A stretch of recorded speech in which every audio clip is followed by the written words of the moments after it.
강혜리는 창문가에 앉아 조용히 햄치즈 롤빵을 먹으며 큰 방을 샅샅이 훑어보았다. 16세의 그녀는 보통 체격에 길고 검은 머리를 따하 내렸다. 검은색 티셔츠와 카고 바지를 입었다. 다른 학생들에게 그녀는 유령 같은 존재였다. 다른 동네에서 전학 온 조용한 학생으로 선생님이 이름을 부를 때 겨우 속삭일 뿐이었다.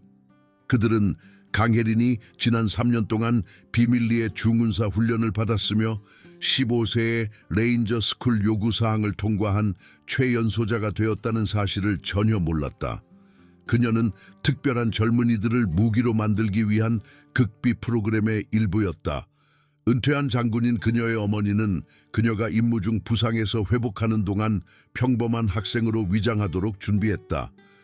그녀는 왼손에 약간의 떨림이 있었고 자신의 삶을 비밀로 하라는 명령을 받았다. 떨림은 나아지고 있었지만 평범한 10대 생활에 적응하는 것은 어떤 싸움보다 더 어려웠다. 그녀의 몸은 위험을 찾고 경계를 유지하며 힘으로 위협을 분쇄하라고 외쳤다. 하지만 그녀의 임무는 어울리고 졸업하고 국가작전을 위험에 빠뜨릴 수 있는 관심을 끌지 않는 것이었다. 저기 조용한 괴짜 좀 봐. 방 건너편에서 김아영이 말했다. 김아영은 스스로 크레스트우드의 여왕이라고 칭하며 늘 그렇듯 무리를 이끌고 있었다. 김아영은 강혜린이 아닌 모든 것을 갖추고 있었다. 완벽하게 화려하게 꾸미고 스타일리시하며 어떤 사람들이 한 달 동안 버는 돈보다 더 비싼 옷을 입고 자신의 사회적 지위를 몽둥이처럼 휘둘렀다. 저 애 여기 온 이후로 5마디도 안 했을걸. 마치 유령 같아. 김아영의 두 친구 박수진과 최민아는 낄낄거렸다. 박수진은 김아영의 오른팔로 날카로운 눈매와 더 날카로운 입을 가졌고 최민아는 근육질의 몸매를 가진 힘센 아이로 언제나 싸울 준비가 되어 있었다. 강혜리는 모든 것을 들었지만 얼굴은 무표정한 채 계속 빵을 먹었다. 그녀는 고문저항 훈련 중에 10대들의 험담보다 훨씬 더 심한 일을 겪었다. 핵심은 냉정함을 유지하고 자신의 정체를 숨기고 필요할 때만 싸우는 것이었다. 야, 괴짜야. 김아영이 방 전체에 들릴 만큼 크게 소리쳤다. 어디 구멍에서 기어 나왔니? 그냥 거기 앉아서 소름 끼치게 쳐다보기만 하잖아. 몇몇 아이들이 돌아봤다. 불안해하는 아이들도 있었지만 누구도 나서려 하지 않았다. 강혜리는 이런 패턴을 알고 있었다. 10대들은 늑대와 같아서 리더에게 좀처럼 질문하지 않고 특히 그것이 자신의 자리를 잃는 것을 의미한다면 더욱 그랬다. 강혜리는 롤빵을 다 먹고 가방을 챙겨서 일어섰다. 김아영의 테이블을 지나갈 때 박수진이 재빨리 다리를 뻗었다. 과거의 강혜린이라면 다가오는 것을 미리 알아차리고 피하거나 박수진의 체중을 역이용했을 것이다. 대신 자신의 정체를 숨기기 위해 그녀는 발에 걸려 넘어졌고 책들이 흩어졌다. 방 안은 웃음바다가 되었다. 김아영은 서서 강혜린을 내려다보며 그녀가 물건을 줍는 것을 지켜봤다. 어머, 제 생각보다 훨씬 멍청하네. 걷지도 못하잖아. 강혜린의 턱이 아주 약간 굳어졌다. 그녀의 훈련이 시작되었다. 목표 식별, 위협평가, 김아영이 눈을 깜빡하기도 전에 제압할 수 있는 20가지 방법. 대신 그녀는 조용히 죄송합니다 라고 속삭이고 서둘러 나갔다. 뭐라는 거야? 김아영이 따라오며 물었다. 제대로 말해봐, 좀비야. 아무도 못 듣잖아. 강혜리는 문 앞에서 멈춰섰고 그녀의 손은 손잡이를 너무 꽉 쥐어 자국이 남을 정도였다. 잠시 동안 그녀의 자세가 군인처럼 꼿꼿해졌다가 이내 정신을 차리고 가짜로 구부정한 자세로 돌아갔다. 아무것도 아니에요. 그녀는 부드럽게 말하고 문을 밀고 복도로 나갔다. 등 뒤에서 김아영의 목소리가 울려 퍼졌다. 저 여자애 완전 이상해. 누가 학교 폭파시키기 전에 경찰에 신고해야 하는 거 아냐? 그 말은 강혜린에게 공포가 아닌 분노로 인해 오싹한 기분을 느끼게 했다. 그녀는 김아영이 당연하게 여기는 나라를 보호하기 위해 목숨을 걸었고 김아영이 결코 알 수 없는 작전에서 동료들을 잃었으며 버릇없는 10대들이 안전한 무지 속에서 살 수 있도록 평범한 어린 시절을 포기했다. 몇 주 동안 공격은 더욱 심해졌다. 김하영은 강혜린의 침착함을 나약함으로, 그녀의 침묵을 두려움으로 전략이 아닌 것으로 여기는 듯했다. 박수진과 최민아는 더욱 대담해져서 복도에서 강혜린과 우연히 부딪히고 그녀의 책을 떨어뜨리고 그녀가 미쳤다는 소문을 퍼뜨렸다. 마지막 한 방은 목요일 학교 정원에서 일어났다. 강혜린은 점심시간 동안 벤치에 혼자 앉아 책을 읽고 있었고 다른 사람들은 먹고 이야기했다. 그녀는 정원의 조용함을 좋아했고 식물들은 그녀가 기술을 연마하며 몇 시간을 보냈던 훈련장을 생각나게 했다. 김하영, 박수진, 최민아가 걸어 들어왔고 그들의 목소리가 울려 퍼졌다. 그들은 음료를 들고 누군가를 찾고 있었다. 저기 있네. 김하영이 강혜린을 가리키며 말했다. 학교 괴짜 자기 구멍에 숨어 있네. 강혜린은 올려다보지 않았지만 그들이 걸어오는 동안 그녀의 눈은 그들을 추적했다. 적대 3명이 다가오고 있고 지원군은 없고 탈출 경로는 많지만 무기 접근은 임시 변통의 물건으로 제한되어 있다. 전술 계획은 그녀가 그것을 막으려고 애쓰는 동안에도 그녀의 머릿속을 스쳐 지나갔다. 말 걸고 있잖아, 괴짜야. 최민아가 가까이 다가와 말했다. 강혜린은 올려다보며 최민아의 눈을 굳건한 시선으로 마주쳤고 더 큰 덩치의 소녀는 움찔했다. 들었어요. 그럼 대답해. 김하영이 다가오며 쏘아붙였다. 네가 우리보다 낫다고 생각해. 그래서 패배자처럼 혼자 여기 앉아 있는 거야. 그냥 내버려뒀으면 좋겠어요. 강혜린이 부드럽게 말했지만 박수진을 불안하게 만드는 힌트가 담겨 있었다. 김하영은 차가운 소리를 내며 웃었고 그 소리는 정원에 울려 퍼졌다. 내버려둬? 너는 우리 학교에 있고 우리 공기를 마시고 평범한 사람들이 쓸 수 있는 공간을 차지하고 있잖아. 최소한 예의는 보여야지. 강혜린은 책을 덮고 천천히 일어섰다. 그녀의 키가 닿는 한 그녀는 최민아만큼 컸고 오달에 감춰진 몸은 그들이 아는 것보다 훨씬 탄탄했다. 그녀의 자세는 균형이 잡혀 있었고 무게는 움직일 준비가 되어 있었고 손은 편안했지만 준비되어 있었다.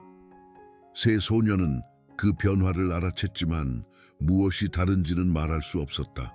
강혜린의 자세, 높이 든 머리, 행동 직전의 갑작스러운 침묵 속에 무언가가 있었다. 어머, 좀 봐. 김하영이 가짜 용기를 내며 말했다. 저 괴짜가 싸울 기세네. 이러지 않는 게 좋을 거야. 강혜린이 겨우 속삭이듯 말했다. 김하영은 그 조용한 어조를 나약함으로 받아들였다. 뭘? 이걸? 그녀는 탄산음료를 집어 강혜린의 머리에 쏟아부었고 차가운 액체가 그녀의 머리카락을 적시고 얼굴을 타고 흘러내렸다. 3초 동안 아무도 움직이지 않았다. 강혜린은 탄산음료가 벤치에 떨어지는 동안 눈을 감고 숨을 고르며 가만히 서 있었다. 그 순간 그녀는 괴롭힘을 당하는 학생이 아니었다. 그녀는 적대적인 민간인에게 공격받은 훈련된 무기였다. 그녀의 눈이 떠졌을 때 그들은 달랐다. 불안한 10대는 사라졌다. 그 자리에는 이 소녀들이 상상할 수도 없는 지옥을 겪었고 치명적인 기술로 위협에 대처하도록 훈련받았으며 적을 죽이고 나서도 편안하게 잠들었던 사람이 있었다. 그건 실수였어. 강혜린이 이제는 질문 없이 복종하는 데 익숙한 사람의 조용한 힘을 담아 말했다. 김하영은 초조하게 웃었다. 뭘 할 건데, 사이코야? 교장 선생님한테 이를 거야? 엄마한테 전화할 거야? 강혜린은 손을 뻗어 침착하게 눈에서 탄산음료를 닦아냈고 김하영과 눈을 떼지 않았다.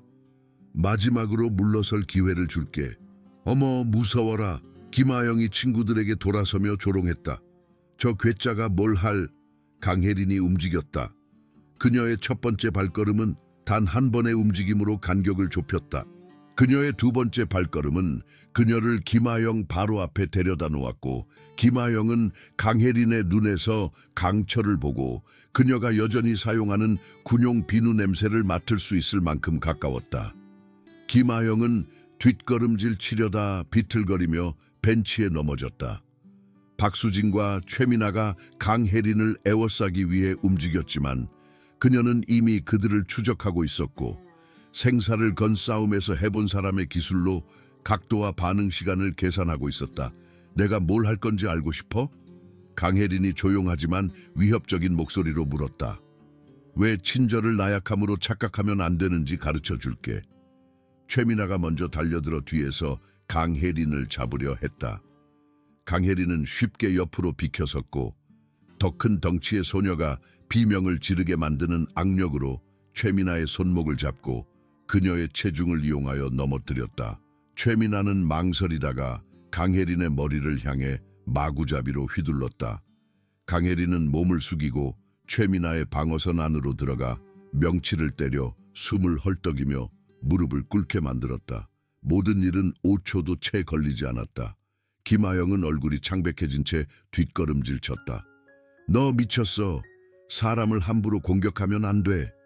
강혜린은 천천히 그녀를 따라갔고 각 발걸음은 확신에 차 있었다. 사람을 공격해 탄산음료를 쏟아붓는 것처럼, 미쳤다는 소문을 퍼뜨리는 것처럼, 몇 달 동안 그들의 삶을 지옥으로 만드는 것처럼.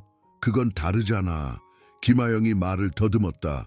그건 그냥 학교 일이야. 이건 진짜 폭력이잖아. 이게? 강혜린은 여전히 숨을 헐떡이는 최민아와 팔을 잡고 있는 박수진을 가리켰다. 이건 자제한 거야. 내가 너희를 다치게 하고 싶었다면 너희는 병원에 실려갔을 거야. 그녀는 벽에 몰린 김아영 앞에 멈춰섰다. 몇 달 동안 너희의 모욕을 들었어. 너희의 사고를 무시했어. 너희의 농담을 듣지 않은 척했어. 왜 그런지 알아? 김아영은 고개를 저었다. 평범해지려고 노력했기 때문이야. 다른 뺨을 돌려대고 초월하고 말의 행동으로 대처하지 않는 사람이 되려고 노력했기 때문이야. 강혜린의 얼굴은 침착했다. 하지만 너희는 물리적으로 만들었어. 선을 넘었어. 그냥 탄산음료를 좀 쏟았을 뿐이야. 김아영이 속삭였다. 너희는 나를 공격했어. 강혜린이 말했다. 사람들 앞에서. 몇 달 동안의 공격 끝에 그건 괴롭힘이 폭행으로 변한 거야. 이제 다른 학생들이 정원으로 들어왔다. 그들은 멈춰서서 그 광경을 지켜봤다. 김아영은 궁지에 몰렸고 최민아는 가슴을 움켜쥔 채 천천히 일어섰고 박수진은 팔을 잡고 있었고 강혜린은 군인 같은 자세와 완전한 통제력으로 그들 위에 서 있었다. 그 사건의 소문은 빠르게 퍼졌다. 그 조용한 소녀가 마침내 폭발했다. 그 괴짜가 인기 있는 아이들을 때려 눕혔다. 강혜린이 긴장한 기색도 거친 숨소리도 떨림도 보이지 않았다는 사실을 알아차린 사람은 아무도 없었다. 제발, 김아영이 울면서 말했다. 미안해. 다시는 괴롭히지 않을게. 강혜린은 그녀를 바라봤다. 너는 들켜서 미안한 거야. 결과가 있어서 미안한 거야. 네가 한 일에 대해서는 미안하지 않아. 그녀는 몸을 숙여 속삭였다. 나는 이 나라의 위협을 막는 방법을 배우는데 몇 년을 보냈어. 나는 자제력이 없는 버릇없는 10대보다 훨씬 더 심한 일을 처리하도록 훈련받았어.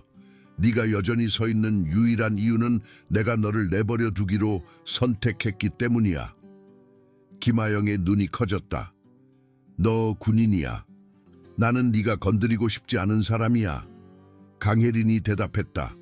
그리고 나는 네가 받을 자격보다 더 많은 기회를 준 사람이야. 그녀는 군중을 향해 몸을 돌렸다. 모두가 3명이 나를 공격했고 내가 방역했을 때 나를 다치게 하려고 했다는 것을 봤어. 나는 안전을 유지하는 데 필요한 힘만 사용했어. 질문이 있는 사람은 누구든지 물어봐. 박 선생님이 군중을 해치고 나왔고 그의 얼굴은 혼란스러웠다. 무슨 일이야? 강혜린, 김아영 괜찮니? 김아영이 강혜린 머리에 탄산음료를 쏟아부었어요. 모든 것을 지켜본 김민준이 소리쳤다. 그러자 친구들이 그녀에게 달려들려고 했지만 강혜린이 그들을 쓰러뜨렸어요. 걔가 우리를 공격했어요. 박수진이 가슴을 잡고 소리쳤다. 우리는 그냥 이야기하고 있었는데 걔가 미친 듯이 달려들었어요. 내가 본 건 그게 아니야. 다른 목소리가 말했다.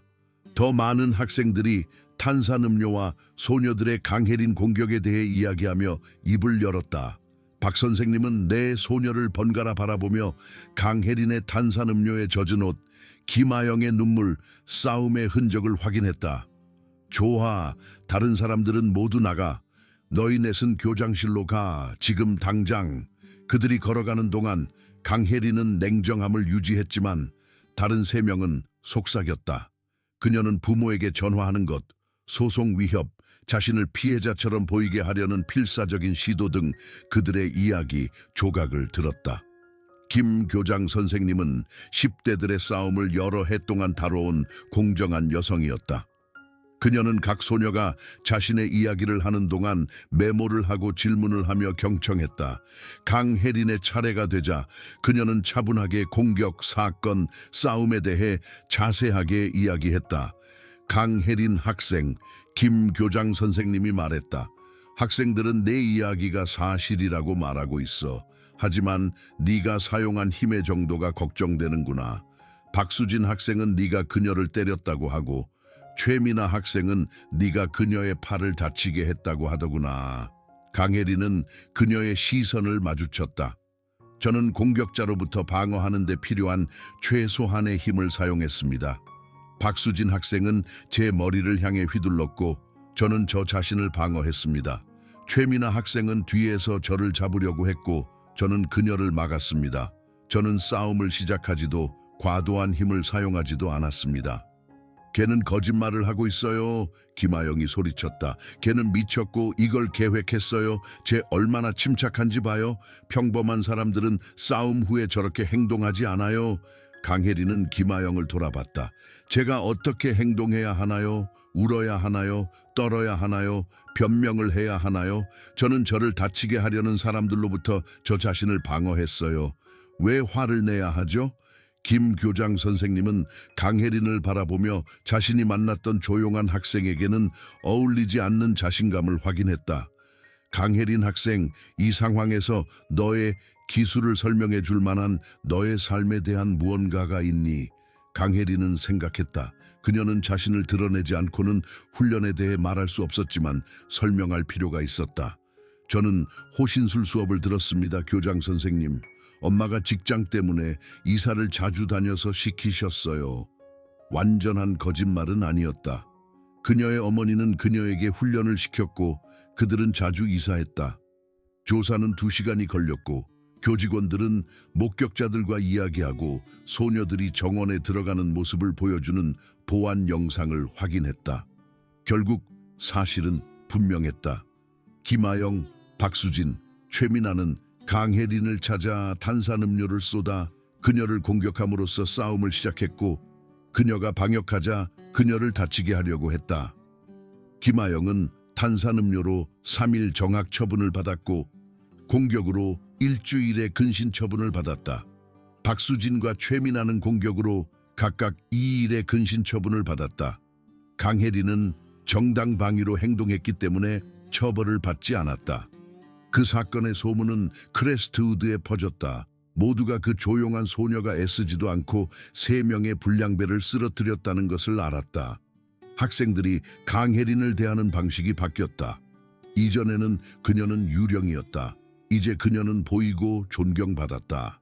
그녀를 무시했던 학생들은 그녀가 지나갈 때 고개를 끄덕였다. 두려워했던 사람들은 이제 미소를 지으며 그녀를 응원했다. 김아영, 박수진, 최민아는 자신들의 지위가 망가진 것을 알게 되었다. 그들이 약하다고 생각했던 소녀에게 파괴된 범접할 수 없는 인기 있는 아이들이라는 이미지는 사라졌다. 다른 학생들은 이제 그들을 있는 그대로 보았다. 반격할 수 없다고 생각한 사람을 괴롭히는 불량배로. 3주 후 강혜린은 점심을 먹고 있었는데 김아영이 혼자 걸어왔다. 디자이너 옷은 사라지고 청바지와 티셔츠로 바뀌었고 머리는 포니테일로 묶었다. 앉아도 될까? 김아영이 조용히 물었다. 강혜린은 빈 의자를 가리켰다. 김아영은 앉아서 안절부절 못했다. 사과하고 싶었어. 그냥 공영에 처해서 하는 사과가 아니라 진심으로 사과하고 싶었어. 강혜린은 기다리며 계속 밥을 먹었다. 나는 너에게 끔찍했어. 김아영이 말했다. 몇 달 동안 아무 이유 없이 내 삶을 지옥으로 만들었어. 잘못된 일이라는 것을 알면서도 그렇게 하는 것이 나를 강하게 느끼게 만들었기 때문에 그렇게 했어. 왜? 강혜린이 물었다. 김하영은 조용했다. 내 삶이 보이는 것처럼 완벽하지 않기 때문이야. 부모님은 싸우고 아빠는 바람을 피우고 엄마는 슬퍼하고 나는 통제력을 잃고 있다는 느낌이 들었어. 너에게 화풀이하는 것이 나에게 통제력이 있다는 느낌을 갖게 해줬어. 강혜린은 김하영을 바라보며 그녀의 얼굴에 나타난 고통을 확인했다. 그것이 네가 한 일을 정당화하지 않아. 알아. 김하영이 말했다. 변명하는 게 아니야. 그냥 그게 정말로 너에 대한 것이 아니었다는 것을 알아줬으면 좋겠어. 너는 그런 일을 당할 자격이 없었어. 응, 나는 없었어. 강혜린이 말했다. 나를 용서해 줄 수 있니? 김하영이 물었다. 강혜린은 생각했다. 그녀의 과거의 삶에서는 적은 죽이고 용서하지 않았다. 하지만 그녀의 임무는 10대 생활을 다루는 것이었고 그녀는 여전히 배우고 있었다. 너를 용서할 수 있어. 강혜린이 말했다. 하지만 그것이 우리가 친구라는 것을 의미하지는 않아. 그것은 일어난 일을 지우지 않아. 그것은 단지 내가 분노를 붙잡고 있지 않겠다는 것을 의미할 뿐이야. 김하영은 울면서 고개를 끄덕였다. 그것은 내가 받을 자격보다 더 큰 거야. 응, 그래. 강혜린이 말했다. 김하영이 떠난 후 강혜린은 생각에 잠겼다. 정원에서의 싸움은 다른 사람뿐만 아니라 그녀에게도 변화였다. 몇 년 동안 그녀는 훈련으로 정의되어 왔다. 그것을 숨기고 평범한 10대로 사는 것이 그녀를 길 잃은 기분으로 만들었다. 하지만 그 사건은 그녀에게 무언가를 가르쳐 주었다. 힘은 싸우는 데만 있는 것이 아니라는 것을. 진정한 힘은 싸워야 할 때와 침착해야 할 때, 자신의 힘을 보여주어야 할 때와 숨겨야 할 때, 벌해야 할 때와 용서해야 할 때를 아는 것이었다. 그녀는 자신의 정체를 숨기는 데 필요하다고 생각했기 때문에 괴롭힘을 당하도록 내버려 두었다. 하지만 어울리는 것과 피해자가 되는 것에는 차이가 있었다. 그녀는 약하지 않으면서 조용할 수 있고 다치지 않으면서 관심을 피할 수 있었다. 해가 갈수록 강혜린은 크레스트우드에서 자신의 자리를 찾았다. 그녀는 인기가 있는 것은 아니었지만 존경받았다. 학생들은 그녀를 함부로 대하지 않아야 한다는 것을 알았지만 그녀가 자신의 힘을 나쁜 일에 사용하지 않을 것이라는 것도 알았다. 그녀는 괴롭힘을 당하는 어린아이들을 도왔고 자신의 이름을 이용하여 불량배를 겁주고 기술을 이용하여 호신술을 가르쳤다. 선생님들은 그녀가 숨겨왔던 똑똑함을 확인하며 그녀를 주목했다. 그녀의 성적은 자신의 정체를 숨기기 위해 평균 수준이었지만 이제는 그녀의 능력을 보여주었다. 대학들은 그녀가 자신의 나라를 잘 섬겼던 사람을 보고 있다는 사실을 모른 채 관심을 보였다. 학교 마지막 날 강혜린은 공격이 시작되었던 바로 그 자리에 앉았다. 크레스트우드는 여름을 기다리는 학생들의 에너지로 활기가 넘쳤지만 강혜린은 미래에 대해 생각했다. 그녀의 임무는 거의 끝났고 그녀의 떨림은 나았고 곧 그녀는 임무로 돌아갈 것이다. 그녀는 몇 가지를 그리워할 것이다. 평온함, 10대들의 쉬운 삶, 삶과 죽음 대신 숙제를 걱정하는 사치. 하지만 그녀는 힘, 통제력, 싸우고 용서할 용기에 대한 교훈을 얻었다. 김하영이 카드를 들고 혼자 걸어왔다. 이걸 주고 싶어서. 그녀가 카드를 내려놓으며 말했다. 강혜린은 카드를 열었고 메시지를 발견했다.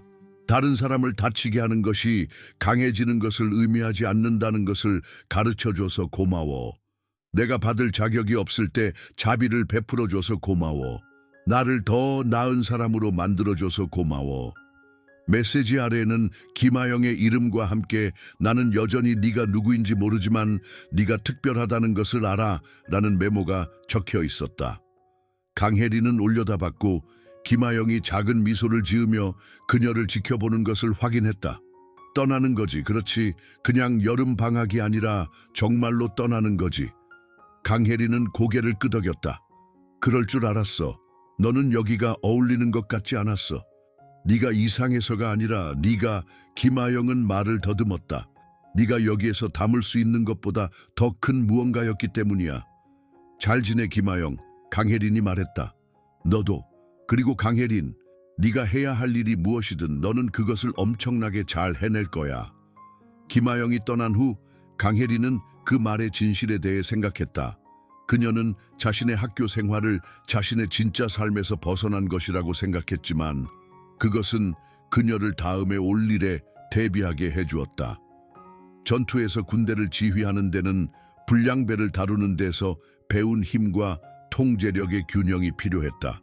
사람들을 보호하는 것은 정의와 복수의 차이를 아는 것을 의미했다. 전사가 된다는 것은 싸우지 않아야 할 때를 아는 것을 의미했다. 종이 울리고 하루가 끝나고 크레스트우드에서의 그녀의 시간도 끝났다. 강혜린은 짐을 챙겨서 나갔고 그녀가 자신의 힘을 보여주었던 정원을 지나 그녀가 통제력을 보여주었던 방을 지나 때로는 가장 큰 승리가 적을 죽일 수 있을 때 죽이지 않기로 선택하는 것이라는 것을 배웠던 복도를 지나갔다. 그녀는 10대 역할을 하는 부상당한 군인으로 크레스트우드에 들어왔다. 그녀는 그 이상으로 떠나고 있었다. 치명적인 기술과 도덕적 통제력을 가진 보호자, 필요할 때 싸우겠지만 가장 큰 싸움은 종종 폭력 없이 이겨낸다는 것을 아는 전사로. 강혜린이 크레스트우드를 마지막으로 걸어나갈 때 그녀는 다음 임무가 무엇이든 준비가 되었다는 것을 알았다. 그녀는 싸울 만큼 강해지고 용서할 만큼 현명해지는 것을 배웠고 위험으로 가득 찬 세상에서 그것은 그녀를 막을 수 없게 만들었다.